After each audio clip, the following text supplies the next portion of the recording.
শরীরের যে কোনো রোগে আক্রান্ত হলেই মানুষ খুব দ্রুত ডাক্তারের কাছে যান, কিন্তু মানসিক স্বাস্থ্যের দিকে বেশিরভাগেরই কোনো খেয়াল নেই। বাংলাদেশে এই সংখ্যারাধিক্য অনেক বেশি।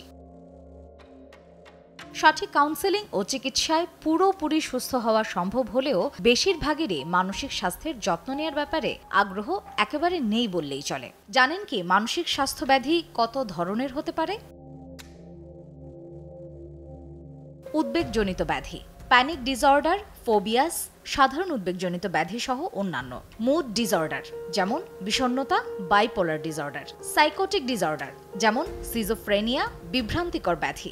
Eating disorder, anorexia nervosa, bulimia nervosa এবং বিঞ্জ ইটিং ডিসঅর্ডার। ব্যক্তিত্বের ব্যাধি, পার্সোনালিটি ডিসঅর্ডার, সীমারেখা, অসামাজিক বা অবসেসিভ বাধ্যতামূলক ব্যক্তিত্বের ব্যাধি। নিউরো ডেভেলপমেন্টাল ডিসঅর্ডার যেমন এডিএইচডি, অটিজম স্পেকট্রাম ডিসঅর্ডার, বৃদ্ধদের স্মৃতিবিভ্রম বা নিউরো কগনিটিভ ডিসঅর্ডার বা dementia. Trauma, acute stress disorder and PTSD. শারীরিক সুস্থতার মতো জটিলতা তৈরি না হওয়ায় অনেকেই বুঝতে পারেন না কখন আসলে তাদের চিকিৎসকের শরণাপন্ন হওয়া উচিত। মানসিক, পারিবারিক বা সামাজিক নানা ট্যাবুও এক্ষেত্রে বাধা হয়ে দাঁড়ায়। মনোরোগ বিশেষজ্ঞদের মতে যখন কোনো ব্যক্তির আচরণে বড় ধরনের পরিবর্তন দেখা যায়, বিশেষ করে তার আবেগীয় প্রকাশের পরিবর্তন আসে এবং সেটা তার দৈনন্দিন কর্মকাণ্ডে বা সম্পর্কে প্রভাব ফেলতে শুরু করে, তখনই তার মানসিক স্বাস্থ্যের প্রতি মনোযোগ দিতে হবে। বিবিসির এক প্রতিবেদনে বলা হয়েছে, মানসিক রোগের কিছু লক্ষণ দেখা দিলেই ডাক্তারের শরণাপন্ন হতে। এগুলো হলো হঠাৎ করে বেশি উত্তেজিত হয়ে ওঠা, অনেকদিন ধরে নিজেকে সবার কাছ থেকে দূরে সরিয়ে রাখা, টানা 2 সপ্তাহের বেশি সময় ধরে মন খারাপ থাকা, অন্যদের সঙ্গে একেবারে কথা বলতে না চাওয়া, অকারণে সবার সাথে ঝগড়া করা, গায়েবী আওয়াজ বা কথা শুনতে পাওয়া, অন্যদের অকারণে সন্দেহ করতে শুরু করা, গোসল বা দাঁত মাজার মতো দৈনন্দিন কাজ করা বন্ধ করে নিজের প্রতি অযত্নশীল হয়ে পড়া, যেসব কাজে আনন্দ পাওয়া যায় সেসব কাজে নিরানন্দ ও আগ্রহ কমে যাওয়া, সামাজিক সম্পর্ক থেকে নিজেকে সরিয়ে নেওয়া, নিজের প্রতি নেতিবাচক মনোভাব বা সবকিছুতে নিজেকে দায়ী মনে করা, সিদ্ধান্তহীনতা বা মনোযোগ কমে যাওয়া এবং খুব তীব্র হলে আত্মহত্যার চিন্তা, পরিকল্পনা ও চেষ্টা করা, অতিরিক্ত সূচিবায়ুগ্রস্ত হয়ে ওঠা, ঘুম অস্বাভাবিক হারে কমা বা বেড়ে যাওয়া, খাবারে অরুচি কিংবা রুচি বেড়ে যাওয়া, বাসা, অফিস বা পেশাগত কাজের প্রতি অনীহা তৈরি হওয়া বা আগ্রহ হারিয়ে ফেলা।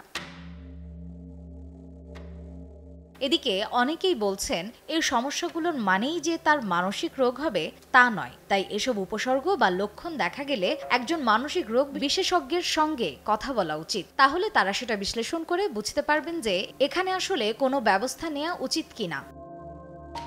এবার জানাবো যেসব কারণে সাধারণত মানসিক স্বাস্থ্যের ব্যাঘাত ঘটে থাকে। জৈবিক কারণ, জেনেটিক্স, মস্তিষ্কের রসায়ন এবং হরমোনের ভারসাম্যহীনতা মানসিক স্বাস্থ্যের অবনতি ঘটাতে পারে। পরিবেশগত কারণ, আঘাতমূলক ঘটনা, অপব্যবহার, অবহেলা বা সহিংসতার সংস্পর্শ মানসিক স্বাস্থ্য সমস্যায় অবদান রাখতে পারে। মনস্তাত্ত্বিক কারণ, ক্রমাগত স্ট্রেস, ট্রমা এবং মোকাবিলা করার প্রক্রিয়াসমূহ মানসিক সুস্থতার উপর প্রভাব ফেলতে পারে। পদার্থের অপব্যবহার, ড্রাগ বা অ্যালকোহল অপব্যবহার মানসিক স্বাস্থ্য সমস্যাকে বাড়িয়ে তুলতে পারে বা ট্রিগার করতে পারে। জীবনের অভিজ্ঞতা, দীর্ঘমেয়াদী বিচ্ছিন্নতা, দীর্ঘস্থায়ী অসুস্থতা বা জীবনের বড় পরিবর্তন মানসিক স্বাস্থ্যকে প্রভাবিত করতে পারে। অনেকেই মনে করেন বিষণ্ণতা আর মানসিক রোগ হয়তো একই। আসলেই কি তাই?